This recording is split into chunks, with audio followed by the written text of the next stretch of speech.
بسم اللہ الرحمن الرحیم۔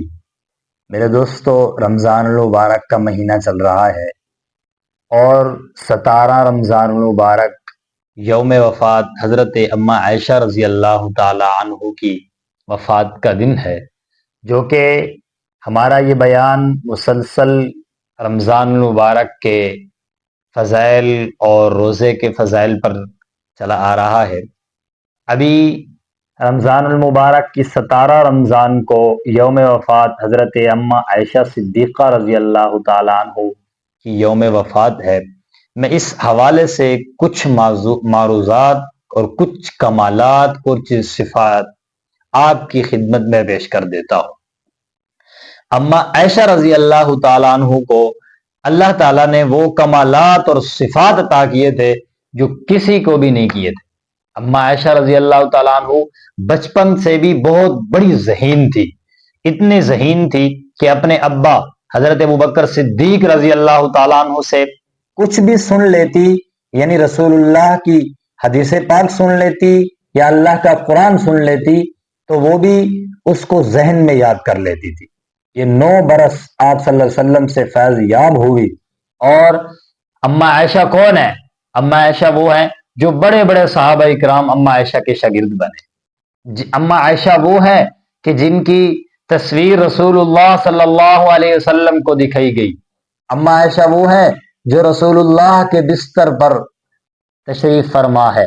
اما عائشہ وہ ہے جو کنواری حضور پاک کے نکاح میں آئی۔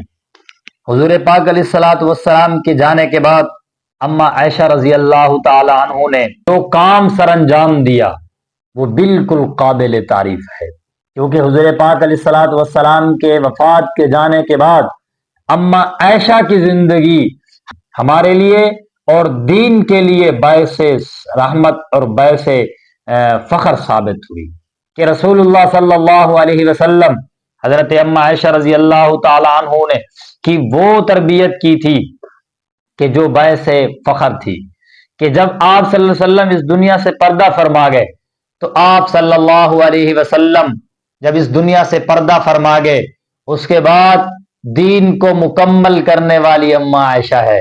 اس کے بعد صحابہ اکرام کو کوئی بھی مسئلہ درپیش آتا تو وہ اما عائشہ رضی اللہ تعالی عنہ کے پاس آ کر پوچھتے۔ اما عائشہ وہ ہے جو بڑے بڑے جرنیل حضرت عمر جیسے صحابی اور خلیفہ آ کر اما عائشہ سے مسئلہ پوچھتے ہیں، اور دور ابو بکر کہو، دور عمر کہو، دور حضرت عثمان کہو، دور حضرت علی رضی اللہ تعالیٰ عنہ کا ہو یا حضرت امیر معاویہ رضی اللہ تعالیٰ عنہ کا دور ہو، لیکن فتویٰ حضرت اما عائشہ کا چلتا تھا۔ یہ اما عائشہ ہے۔ حضرت مولانا شاہ ولی اللہ جب تہمت لگئی، انہوں نے جب کافروں نے تہمت لگائی اما عائشہ پر، تو حضرت شاہ عطا اللہ شاہ بخاری رحمت اللہ علیہ فرماتے ہیں کہ جب مریم پر تہمت لگی تو حضرت عیسیٰ یعنی چھوٹے بچے نے گواہی دی، جب یوسف پر تہمت لگی تو بچے نے گواہی دی۔ ہاں اللہ چاہتے تو بچے سے گواہی دے سکتے تھے، لیکن رسول اللہ کی یعنی رسول اللہ کی گھر والی تھی، سب کی ماں تھی، اللہ نے قرآن کو اتار کر کے اور ان کی گواہی دی اور پاکیزہ ہونے کی دلیل دی، پاکیزہ ہونے کی گواہی دی اللہ نے۔